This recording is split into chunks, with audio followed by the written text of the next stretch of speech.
Speaking of China, here's China calling for an independent, fully sovereign state of Palestine. Calling for a large-scale international... Which is very cowardly, for the record, but still better than the United States of America.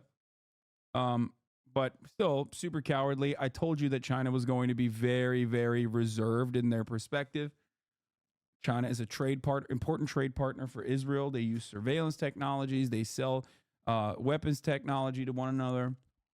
So the idea that like China or even Russia, ironically, was going to be unconditionally on the side of the Palestinians and not simply using the Palestinians as a cudgel against the West and to really heighten the contradictions and showcase that Western hegemony is on its way out.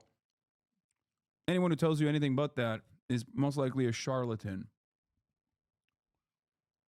Okay? Who is China not an important trade partner to? Fair. Peace conference to discuss the establishment of a Palestinian state. Chinese Foreign Minister Wang Yi also called for a ceasefire in Gaza during a meeting with the Egyptian Foreign Minister in Cairo. He says Beijing is worried about the growing threat of a wider conflict. Well, Katrina Yu joins us live now from Beijing. Katrina, we haven't heard much Chinese reaction since the Gaza war started. So what more did Wang Yi have to say then? Well, actually, China was very vocal after the initial beginning of the war in October and the weeks following. China called for a ceasefire rather quickly. It's also sent a special envoy. It's been quite vocal at the United Nations. But it is true that this is the most significant statement we've had on the crisis recently from Wang Yi. And he made these statements while on a tour of the Middle East and Africa. He's currently in Tunisia. And this statement was released after a stop in Egypt, where he met with the foreign minister there, as well as the Secretary General of the League of Arab States. Now, what Wang Yi is calling for, the foreign minister from China is calling for, is a large-scale peace conference to discuss the implementation of a two-state solution, one that Wang Yi says must be authoritative and effective.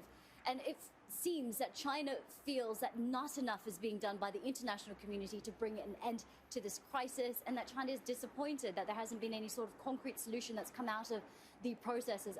I mean, I told you this. You know who also forgot about this? I saw this earlier. I saw this last night, actually. You know who else was like very familiar with this personally, despite the fact that they sing a very different tune now, even though they said it was a positive back then and now they would view it as a negative. Everyone's favorite, like at least the Houthis' favorite American spokesperson, and former Hasanabi head, Jackson Hinkledink. Where is it? Hold up. Let me see if I can find this tweet real quick. Oh, here it is. That's right. In the context of this now deleted stream of Hinkle defending Netanyahu is that Hinkle is defending his meetup with the Zionist Jordan Peterson that he posted on IG on November 10th, 2022. Of course, back then, he was like way more openly right-wing, right? Yes, Hinkledink was a Bernie bro and a Hasanabi head way back in the day, and then became a Hasanabi hater. Went on Tucker Carlson, was like very right wing, MAGA communist, yada yada, and now he's like the base defender of the Houthis. Here, let's take a look at what he had to say back then, though. You know who else has a good working relationship with Benjamin Netanyahu? Vladimir Putin has a very good working relationship with Benjamin Netanyahu. I'm actually happier. So the difference between me and Hinkle here is that he was saying that that was a good thing back then because, he's Mr. Multipolarity. And now, of course, he would completely deny saying such things. The difference is I'm consistent, and I actually have a worldview where I will tell you that it was a bad thing back then and is still bad now, just like I've told you time and time again that, like, if you think that China is going to be the based imperialism defender, especially as it pertains to Israel, you are wrong. Just like Turkey consistently has said and done things that are definitely expressly anti-Israel, and yet Turkey has a lot of power in this circumstance that it doesn't exercise for some weird reason. It's because it's theater, okay? It is theater.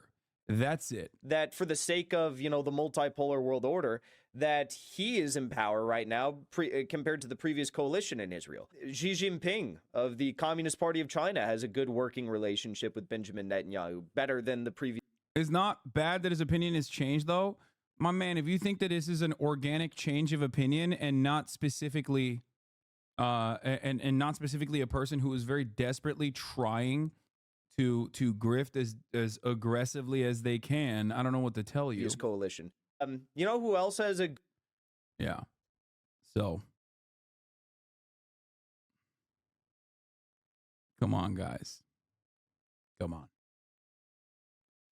Yeah, no, he was a former chatter, former top of the hour chatter, as a matter of fact. How things have changed. Hasan, you started wearing dresses promoting transsexualization of children and took hair loss medication that decimated your testosterone levels. Why would anybody still watch you, he said on November 6, 2022. Decimated my testosterone levels. Ay, ay, ay. Fun fallen chatter. One of my former Hasanabi heads, previously subscribed for 6 months.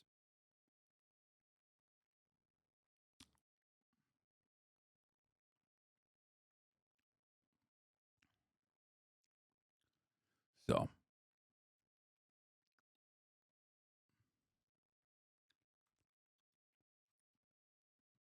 but yeah, there are a lot of people who just like fly.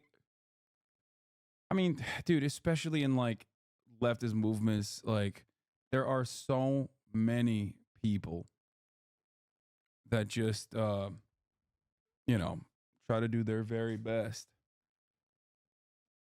to make a living, I guess. You got the bag and ran with it. Not gonna lie, if I thought I could get rich off of being one of your haters, I would do it too. 100p. I mean, there's plenty who have done that as well. In the other direction, you and Hinkle share a lot of opinions, so we learn from you. Come on, dude. Hinkle's a communist Putin defender. Yeah, being a communist Putin defender immediately shows how unserious of a person you are. Get out of here, brother.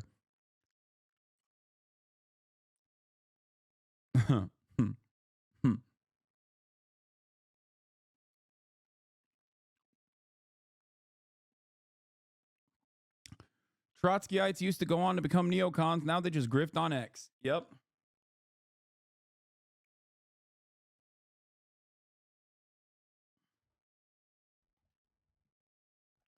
Yeah. Famously, a communist, Vladimir Putin.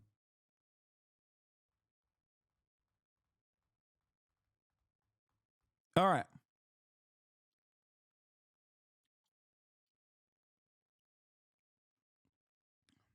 Where were we?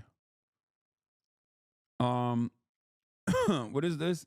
Seamus talks about Daily Mail Online revealed 2 Navy SEALs lost at sea off the coast of Somalia, went missing when one slipped on a ladder while boarding a ship that was taking Iranian weapons to Houthi rebels in Yemen.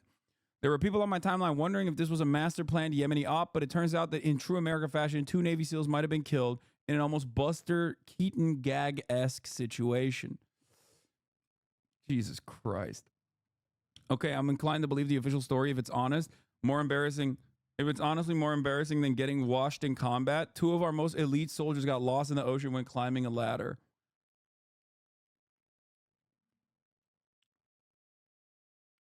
Dude, what is going on, man? What is happening? What's going on with our troops? Folks, our troops, they're not doing all right. Ryan thinks they're dead. Not good news for the search and rescue operation from former SEAL and now Representative Eli Crane, RIP brothers, he posted.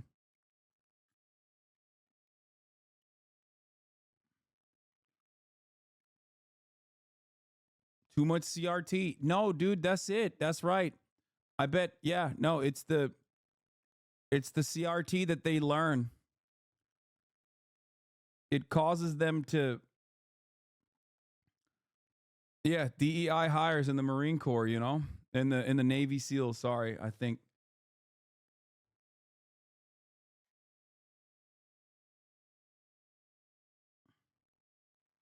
The thing is,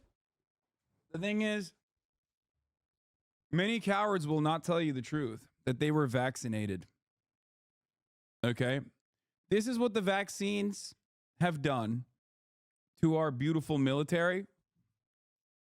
Vaccines are the reason why the famously never destructive ospreys fall globally, including, but not limited to, once in Japan recently, a couple months back, and also around the same week vicinity in and around the Middle East somewhere. I forget where it was. Famously, the ospreys or Blackhawks never explode, okay, until you're vaccinated. The vaccine chips, folks, the vaccine chips are interfering with the delicate communications of the Boeing-made Ospreys that famously do not ever crash. I'm being sarcastic. For those of you who don't understand, of course, Ospreys are famous for exploding, and also the Delta Force and many others are famously always dropping Black Hawk attack helicopters on every mission that they conduct. That's usually, where that comes from. A lot of the casualties come from that, including, but not limited to, the attack on the Osama bin Laden compound. This is, of course, before we started talking about DEI initiatives and whatnot, so just something to remember.